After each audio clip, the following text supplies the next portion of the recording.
Good evening. Wow.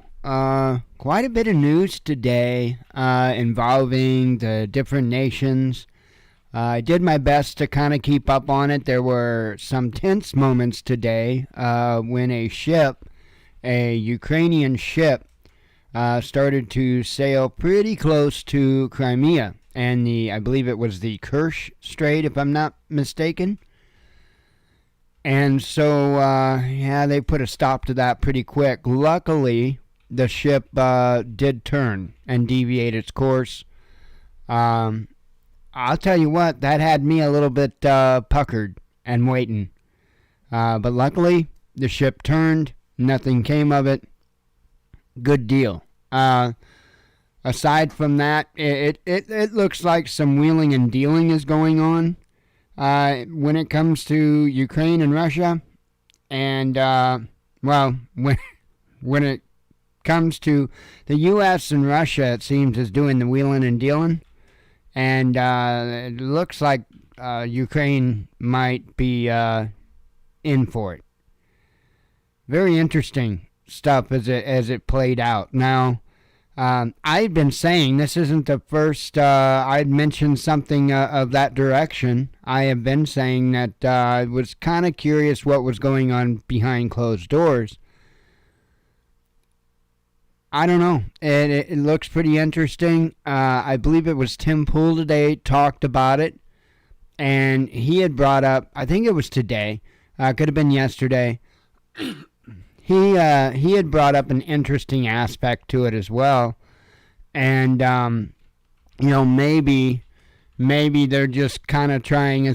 When I say they, I'm talking about the United States, the administration, the Pentagon. Maybe they're just kind of taking a look and triaging the international situation, and in light of everything else going on, maybe Ukraine isn't as important as, say, maybe Taiwan. And so there's certainly some things going on in that direction as well. It is absolutely not letting up. But anyway, I spent my day doing something pretty unproductive. So why not, right? You remember when I got that heater? I was saying I really didn't want a white heater, and so when I got it, I bought it because of the controller that came with it and the remote control that came with it. Plus the brand, has been around a little bit, and they've got customer service and whatnot. If there's a problem, they'll take care of it. So when I got the unit. It's just a white unit like that. They also make red ones. They make gray ones. Or, not gray. They make red ones. They make black ones. However, the ones that had all the accessories and the right stuff with it, that was cheaper, that was a part of it too, was the one you're looking at on the screen there.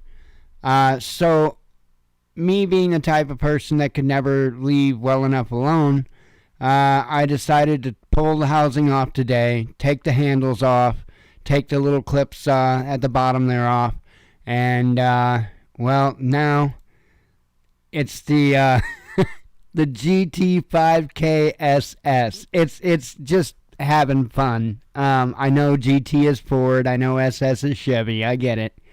That's kind of the whole point of me doing it, but anyway, I had some flat black paint, and I'm like, you know what, that thing's going black. And it was a decent enough day as far as temperature that I could run out there, spray a coat, and then bring it in and let it dry enough to take it out for another coat, and then do the other side, and literally bake the paint on in the oven. That made for a pleasant smelling afternoon. And anyway, that is the finished result there with the SS stripes, and I couldn't resist. So anyway, thought I'd share that little bit of nonsense with you. Gotta have fun sometimes, let's see. Trying to think if there's really... I mean, I literally spent my day, much of my day doing that. I started before noon, pulling it all apart and starting getting the painting going. Of course, I gave it a light sand and all of that so the paint would stick. And then got it, painted up as timely as I could. You got to wait for coats to dry. And then got it shoved in the oven. And in between, I was cutting vinyl and layering it, and had to design it first. So yeah, nothing productive today. Trying to think if there was anything else that caught me. There was a lot of stuff, a lot of news today, and it's still coming out. I had a couple more headlines just right before the show here that I had to put out. So it's been pretty much nonstop most of the day. I'm going to go ahead and get jumped into it. I'm going to try to make it a kind of a quicker, easy night just because it's our Friday and I just want to relax and I don't know. I can't say put the news away because I won't put the news away, but just kind of take a bit of a break. So anyway,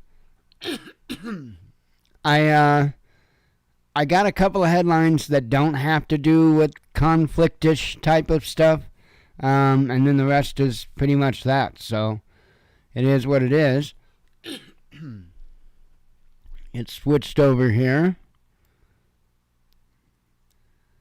Senate majority votes to repeal vaccine mandate. I'll read a little bit so you know which one it is and whatnot. A majority in the Senate voted to repeal President Joe Biden's vaccine mandate for businesses with more than 100 employees, with 2 Democrats joining Republicans to oppose the policy. 52 members of the Senate voted in favor of repealing the mandate on Wednesday, while 48 voted against. Those in favor included all 50 Republican senators, along with 2 Democrats, West Virginia Senator Joe Manchin and Montana Senator John Tester. The rest of the Democrats in the Senate voted to maintain Biden's mandate, and they were joined by the only 2 independent senators, Bernie Sanders of Vermont and Angus King of Maine.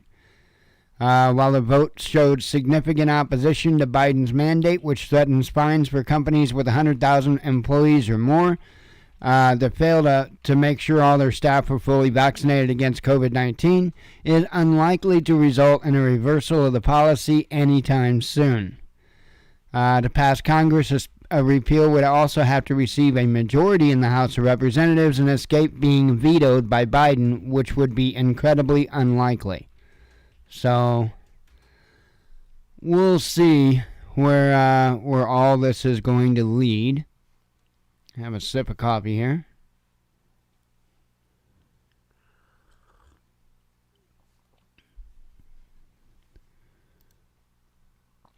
Chinese, and you may have heard about this today, Chinese real estate giant Evergrand defaults, says Fitch. That's big news. And even though it's way over there, it's still going to have implications here. Anyway, just read a little bit of it here. The China Evergrand Group has been declared in default on its dollar debt by Fitch Ratings. Evergrand is the second largest residential real estate company in China with more than 1,300 projects in 280 cities. The U.S.-based rating agency cut the developer's rating to restricted default due to non-payment of U.S. $1.2 billion in bond repayments within the grace period, which expired on Monday. The Chinese firm has the largest amount of debt of any private company in the world, $300 billion as of June. The Evergrand saga has been closely monitored in the global markets, as the sheer volume of the company's debt could destabilize the Chinese real estate market and affect other countries.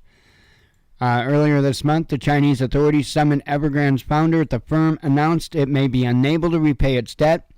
The company pledged to actively engage with offshore creditors on a restructuring plan. So, anyway, not good. Not good. Okay, and we're gonna... I just put these up in the order that I put them out. So we may bounce around countries a little bit and possibly even times, but, you know, it's all within should be all within like last 24 hours. Let's see. Let me have another sip.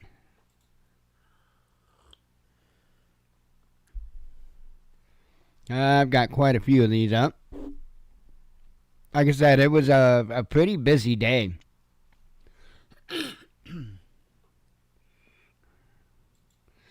An awesome picture of a plane, though. That's an F-35. So, India Fox Techo, a developer, software developer, is getting ready here soon to release the F-35 for the flight simulator. So, I am looking very forward to flying that puppy. They do good work, so I'm sure the plane will... you know, it may not be the most accurate thing in the world because, let's face it, not everybody and their brother is able to be an F-35 pilot, but they're good at what they do. So, now their other aircraft that I fly in the flight sim are impeccable. I mean, they fly impeccable, especially the MB-339, but I'm looking forward to this little toy. Vertical takeoff.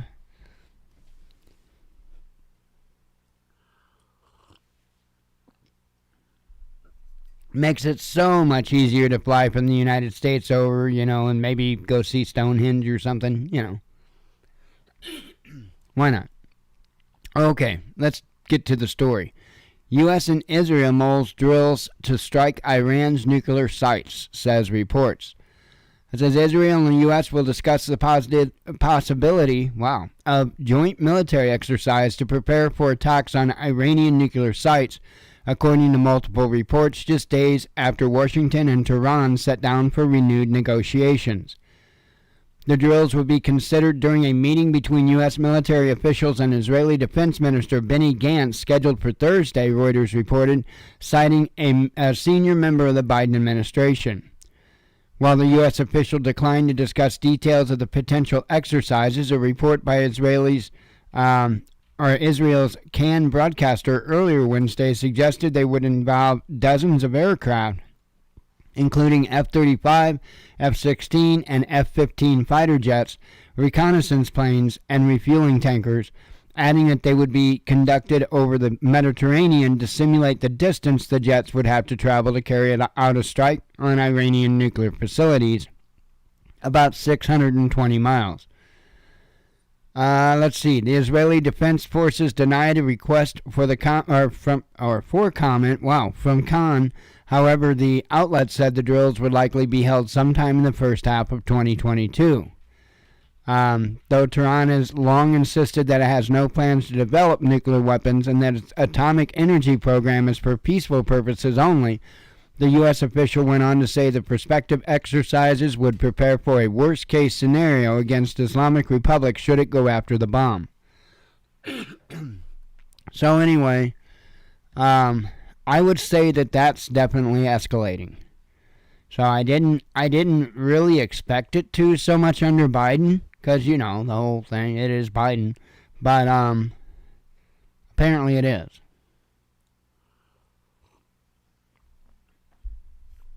But again, I must ask,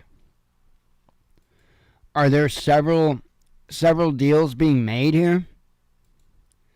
You know, is Russia getting Ukraine? Is Israel getting Iran? You know, I don't know that the United States would give China Taiwan. Who knows? Who knows what's going on? Let's see. China likely preparing Taiwan invasion, says the Pentagon. It says here, defending Taiwan from Chinese invasion has become an urgent and priority task for the U.S. military, a senior Pentagon official told lawmakers, claiming Beijing has plans to forcefully unify the island under mainland rule. Testifying at the Senate Foreign Relations hearing on Wednesday, Assistant Defense Secretary for Indo-Pacific Security Affairs Eli Ratner sounded alarms over Taiwan's safety, insisting that Washington must help it counter a real and dangerous threat from China. Bolstering Taiwan's defenses is an urgent task, he said, adding, "We are modernizing our capabilities, updating U.S. force posture, and developing new operational concepts." Let's see. It says, though the official offered no evidence of an imminent Chinese invasion, he nonetheless said defending the island should be an absolute priority for the U.S. military. Defense Secretary Lloyd Austin, meanwhile, has pointed to recent operations by Chinese warships near Taiwan, deeming them rehearsals for an attack. The call to bolster Taiwan's defenses comes as the Joe Biden administration continues a number of long-standing policies that Beijing sees as hostile, including repeat transits of the Taiwan Strait with American warships, as well as weapon sales to Taipei. While Biden has yet to match his predecessor's numerous arms transfers to the island, his State Department approved a $750 million deal for artillery gear and bomb guidance kits earlier this year, prompting vocal objections from China. So, as you can see, that's building up and escalating as well. That's not slowing down. Sometimes I think other news dominates. Even when you kind of stray away from the mainstream, other news dominates. And so I don't think we've been hearing as much as what's going on because of the stuff going on with Ukraine and Russia and all that. So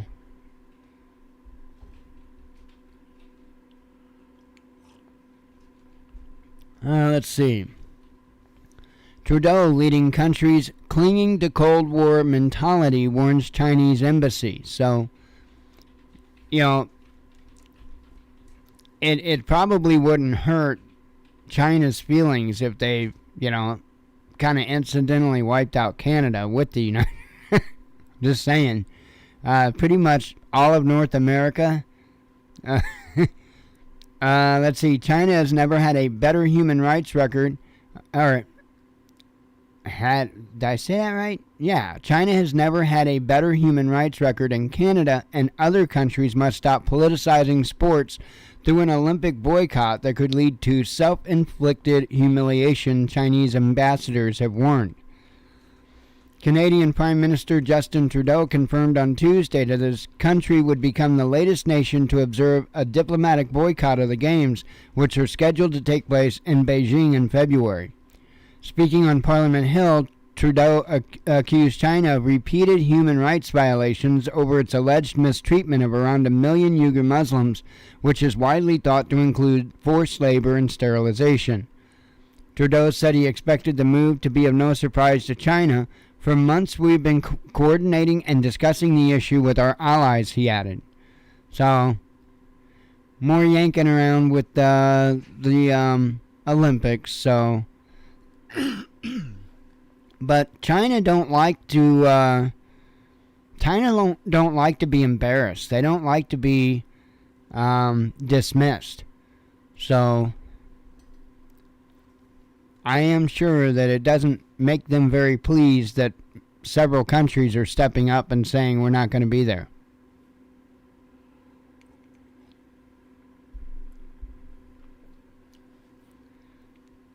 Russia responds to U.S. senator who called for nuclear war. If you recall yesterday, I read a headline about that.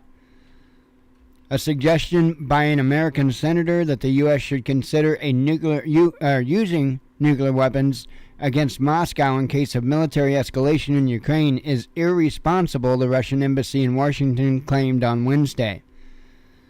The diplomatic statement comes after Republican Senator Roger Wicker, wow, I don't know why I can't read, of Mississippi told Fox News TV on Tuesday the U.S. president should keep open the possibility of military action. We start making a mistake when we take options off the table, Wicker said. It could mean that we participate. I would not rule that out, nor would I rule out American troops on the ground. However, most shockingly, the Republican also suggested that Washington should consider launching nuclear weapons. We don't rule out first-use nuclear action. We don't think it will happen, but there are certain things in negotiations, if you're going to be tough, that you don't take off the table, he explained. In response, the embassy blasted Wicker's words, saying that joking about nuclear weapons is not appropriate for an American politician working at the U.S. legislative body.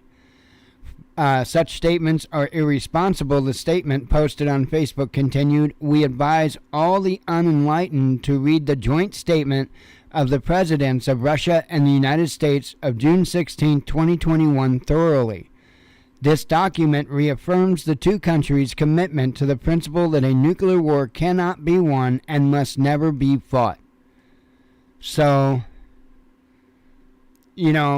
I'm not doubting that was discussed and that was even said. Not doubting that at all. Things are getting a bit hairy, and I really don't think I don't know. I really don't think countries want to resort to that. So I think when they have these meetings and they say these things, I do think that's a reaffirmation to one another that, hey, we're not, regardless, we're not going to do this, And so, and then you just got some rogue senator that's out running his mouth, and that's how you get this. Ukraine willing to make concessions to Russia, says the foreign minister. So here it says Kiev is willing to talk to Moscow and make concessions to help secure peace, but it will not compromise on anything it considers to be of fundamental importance, Ukraine's foreign minister said on Wednesday. Speaking to Britain's Sky News, Dmitry Kuleba suggested that Kiev would be happy to listen to any reasonable demands from Russia. "We are constructive and we are ready to make concessions if this is reciprocated by Russia, but we will not be making concessions of issues which are fundamental importance for the development of the Ukrainian state, such as our European and Euro-Atlantic integration," Kuleba said, referring in particular to the ambitions of Kiev to become a member of the state of the European Union and NATO. Accession to NATO has long been a red line for Moscow, which is constantly opposed to its eastern expansion. Demands should be reasonable and legitimate. The demand of Russia for Ukraine to abandon its foreign policy is illegitimate, he continued. It will only be the people of Ukraine who will be making this choice. Kuleba's interview comes as tensions continue to rise in the Russian-Ukraine border, with Kiev fearing that Moscow seeks to mount military invasion in the coming months. So, again, my understanding is they are talking, but, I don't know. It looks like Donbass might be, at the very least, Donbass might be handed over. Here, U.S. is showing some more toys. A runway-independent military drone unveiled. I thought this was interesting. Just going to read a little bit here. General Atomics has presented its new drone designed to take off and land on a minimally prepared surface in as little as 400 feet. It can potentially fly missions unmodified from an aircraft carrier, Defense News Media reported. The new drone, named Mojave after the deadly U.S. desert, was unveiled this week by manufacturer executives, including David Alexander, president of General Atomics Aeronautical Systems. Its body design is largely derived from the firm's earlier product, the MQ-1C Gray Eagle, but features a different tail section, a new wing, and landing gear. Check this out. The drone is powered by a Rolls-Royce M250 450 horsepower turboprop engine compared to a 165 horsepower engine of the Gray Eagle. The new wing is optimized for maximum lift, while the tricycle landing gear features wider tires and other adaptations to deal with rough terrain. This is the crazy stuff. The main goal of the development was to make the drone virtually runway independent, Alexander told journalists, as cited by the media. A dirt road is good enough for highly automated takeoff. You hear that? Highly automated takeoff and landing procedures, and and I know it's not autonomous, but we'll see. And a stretch as short as 400 feet is needed depending on payload. GAASI says the Mojave in its current form can fly reconnaissance missions from a flat deck aircraft carrier, flat deck I think that's supposed to be, aircraft carrier, and doesn't require catapults or arresting gear. A single prototype of the aircraft currently exists, with the company currently testing how slow it can fly without stalling in various conditions. Now here's where it's going to start to get real interesting. Airstrip requirements would be higher in other scenarios in which weapons, additional equipment, or extra fuel for an increased endurance of up to 25 hours is needed, meaning that it could stay up there for 25 hours. According to company data, the drone carrying 12 Hellfire missiles would have to be deployed from 1,000 feet runway or a longer one with fuel for a maximum length 10-hour flight. The Mojave's maximum useful payload is specified at 3,600 pounds, enough to carry up to 16 Hellfires. It has 6 underwing hardpoints and centerline hardpoint, and is compatible with pods developed for the larger GAASI MQ-9 Reaper drone and its derivatives. So I know I read pretty much that entire thing there. But, wow. That is insane. That is insane. And I find it very interesting that they, the timing is everything, right? So they say that there's only one, just the prototype. But you know what? I have my doubts that that's all they have. I have my doubts that if they've made this announcement, they're probably in production and probably have been. So, because that looks like it's definitely a force multiplier. Poland to ask Germany's new leader for help in stopping Nord Stream 2. I ain't going to read down that one. I have a sip of coffee, though. I'm going to do that.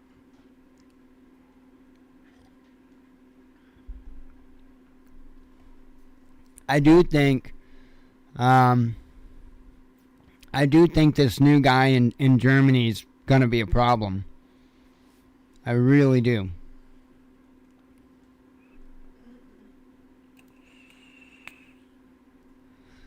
Mentioned this earlier. Ukrainian Navy ship sails away from Russian waters after provocation, says Moscow. Talked about that. It says a Ukrainian naval vessel that was reportedly sailing dangerously close to Russian waters on Thursday evening has changed course and is now moving away, local officials have said.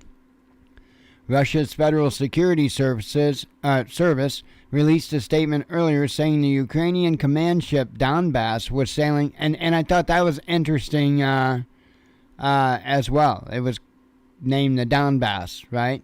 Was sailing towards Kerch-Yanikowski Canal, which connects the Black Sea and the Sea of Azov near Crimea, without prior notification to the Russian side.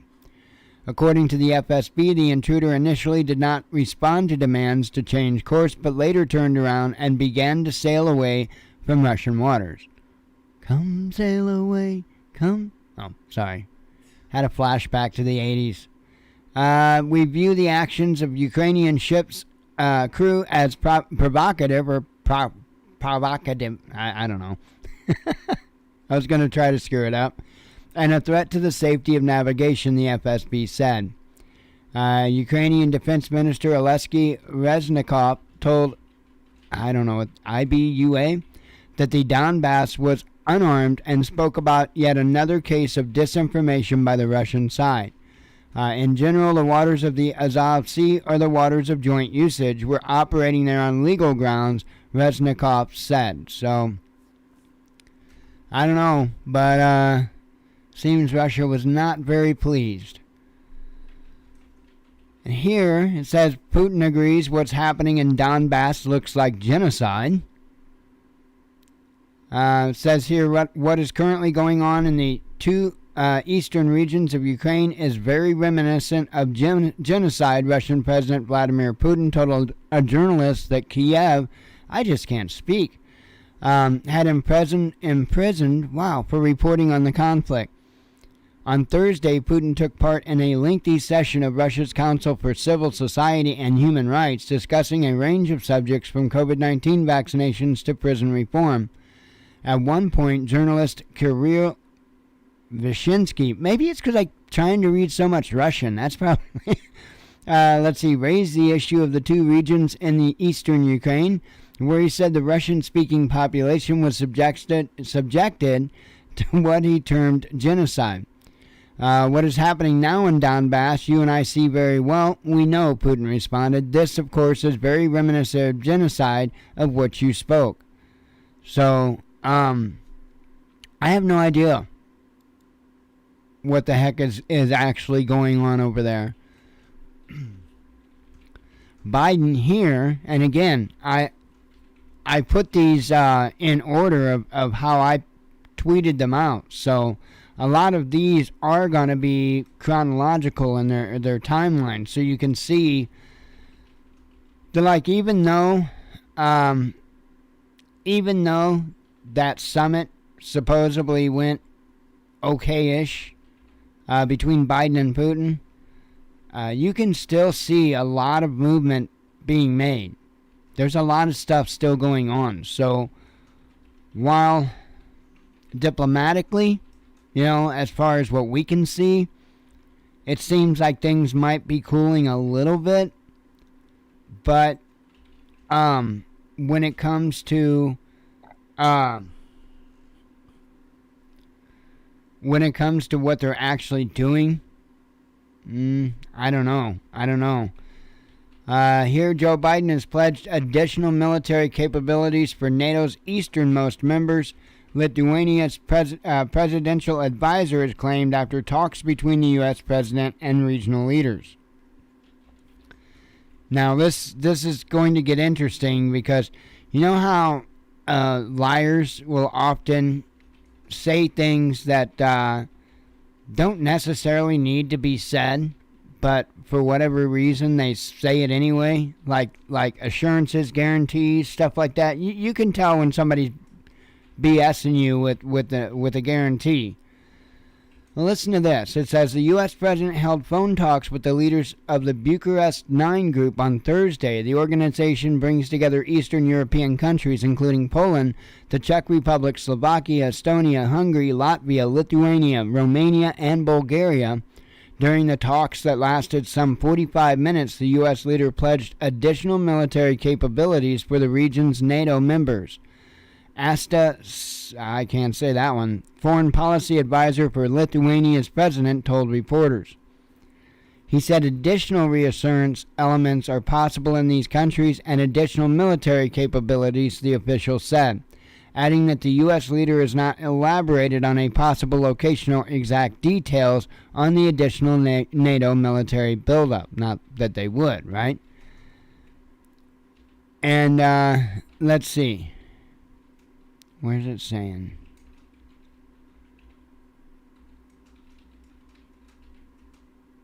Oh, right here. The U.S. president told the leaders that nothing has been said about you without you, the official added. And I thought, why would you just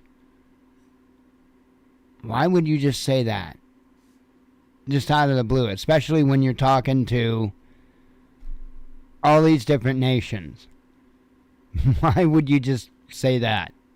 I just find that interesting. Another country breaks ties with Taiwan in favor of only legitimate China, and this is Nicaragua. So the government of Nicaragua has officially broken ties with Taiwan, declaring that there is only one China, the People's Republic of China, and that Taiwan is a part of Chinese territory. Nicaragua's Minister of Foreign Affairs, Denise Moncada Calendres, announced the breaking of diplomatic ties in a statement on Thursday. The government of the Republic of Nicaragua declares that it recognizes that in the world there is only one single China, the statement said, adding that the People's Republic of China is the only legitimate government that represents all of China and that Taiwan is an inalienable part of the Chinese territory. So Taiwan's foreign ministry responded to the news by saying that it felt pain and regret over Nicaragua's decision. The foreign ministry also argued that it has a right to diplomatic relations around the world. So,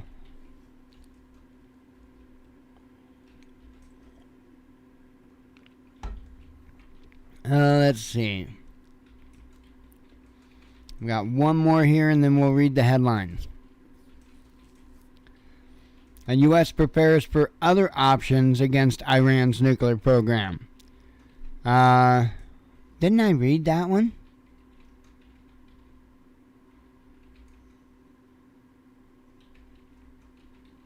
I actually thought I did. Oh, it was a similar one. But yeah, you get the drill. It does appear that this Iran thing is kind of heating up and possibly a little quickly. So I don't know. I look at all of this and it's literally puts my head in a spin because there is so much going on and you kind of try to get a feel for what might be the one that is most likely to pop off. And I'll tell you what, it gets hard sometimes because there's a lot of movement going on with China. There's a lot of movement going on with both Russia and NATO. So the United States is, like China said, sailing warships into their area. And I'm not saying they're going anywhere where they shouldn't be. I'm not saying that. But they are all the way over there. That is kind of provocative.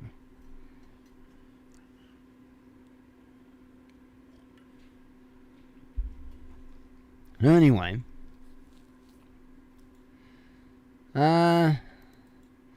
Do some headlines and run out of here and scream with our arms flailing.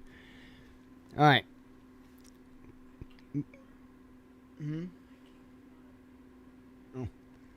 I got two from last night. Actually, I already covered one of them. California to become abortion sanctuary.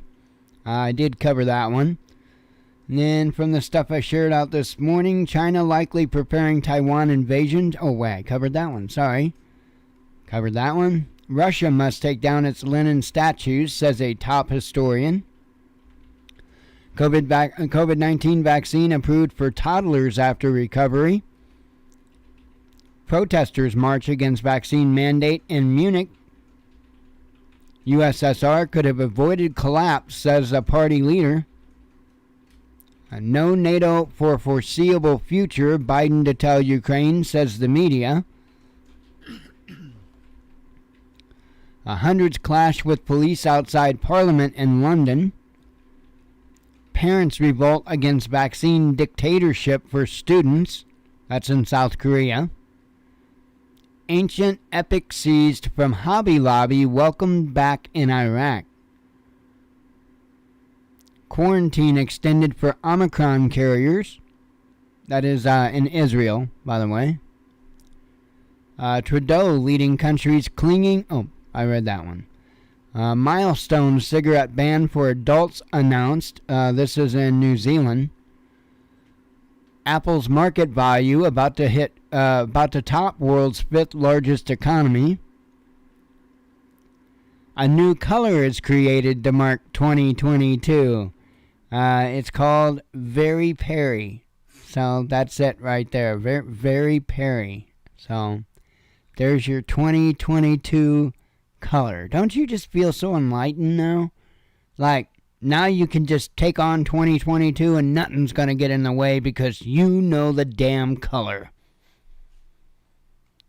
Okay. We'll get a hold of ourselves. It is purple, though. That's cool.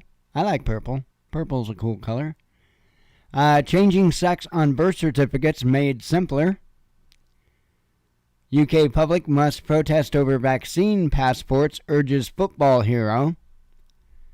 JP Morgan bets on COVID-19 pandemic's duration. They are also saying 2022 is going to be the end of it. I'm telling you, they know the gig is up. They know the gig is up because of Omicron. So, I mean, that's great. It needs to be done and over. I just think it's real shady how they're doing it.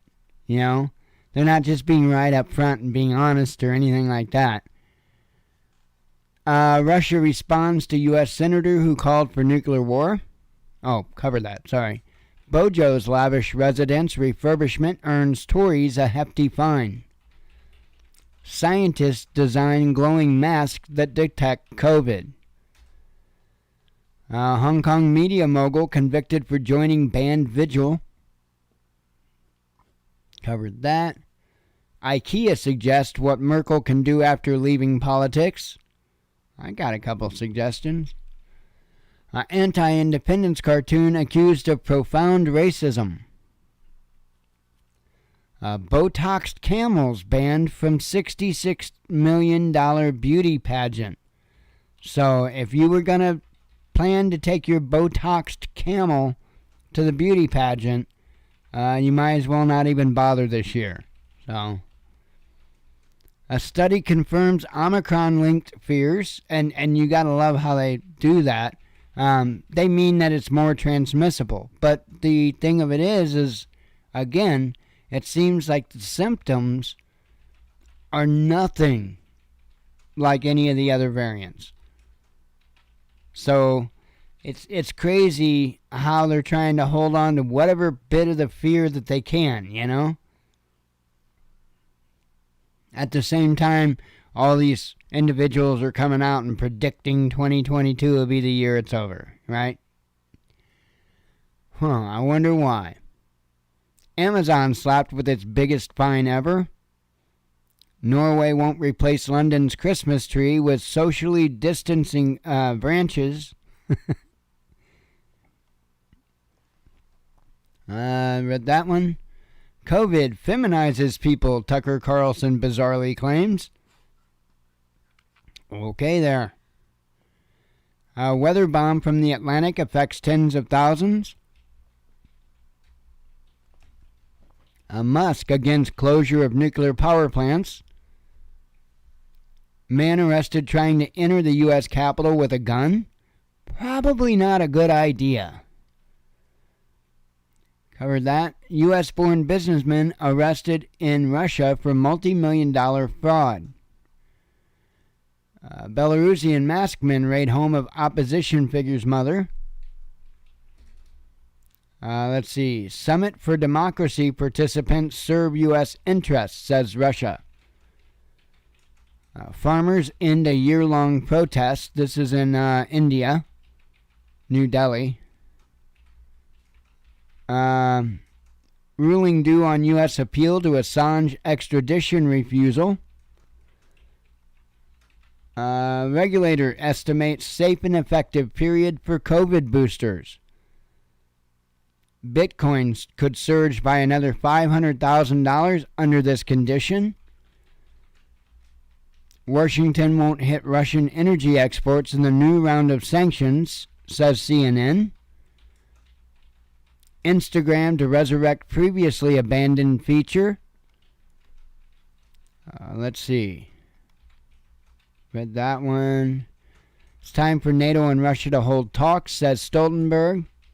Twitter pilots new feature to help users police platform. Gotta love that. NATO-linked Navy ships lost highly sensitive classified data, says the media.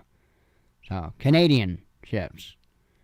Grandson of prince who tried to kill Hitler wants his stolen land back. Okay then. Man arrested in error over Khashoggi killing describes zoo-like detention. Scrap foreign agent laws, says a Nobel laureate. He was a Russian journalist. Does it say his name easily? No, I don't see it right there. Pilot up for medal after miracle landing. It's a Russian pilot. New York Attorney General quits governor race and investigates Trump. Let's see. Coronavirus believers targeted by gunmen in government buildings, says the media. That was that shooting in Russia where that guy was I guess asked to wear a mask or whatever and then just started shooting people. Ukrainian Navy ship close to Russian waters off Crimea and refusing to change course, says Moscow. We talked about before that happened. That was after it turned. Details of Biden-Zelensky call revealed. NATO hopes the tensions on Russia-Ukraine border have been reduced, says Stoltenberg. 7 late-stage terrorist attacks foiled during the pandemic, says police. That's the UK police. Trump loses appeal to keep January 6 records secret. Putin agrees. Read that one.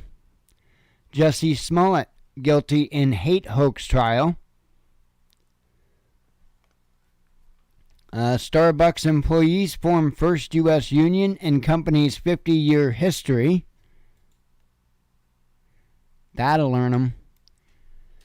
Biden promises more military capabilities on eastern NATO flank. Oh, I read that one. Sorry. I read that one. And I read that one. Ukraine questions can't be solved just by pressuring Russia, says Macron. And a million-strong rave planned after government COVID lockdown Christmas party scandal. And that is it. Thank goodness. I would expect today was a crazy day in news. I think tomorrow's going to be worse. So, I think tomorrow's going to be worse. And I haven't done this in a little while, I guess. I'm going to venture to say the weekend's going to be kind of busy. I think it's going to stay at a pretty current pace. I think it's going to stay about what it is. I think it's going to be busy. Hopefully just not absolutely stupid. But now, after the new year, I think it's no holds barred. I think it's going to be WWF or WWE, whichever one you prefer. But, wow. Anyway, I am going to get out of here. I am going to try to relax. I hope you do as well. God willing, we will see you back on Sunday night. As always, God bless you. We love you. Be one with your spirit. And shalom.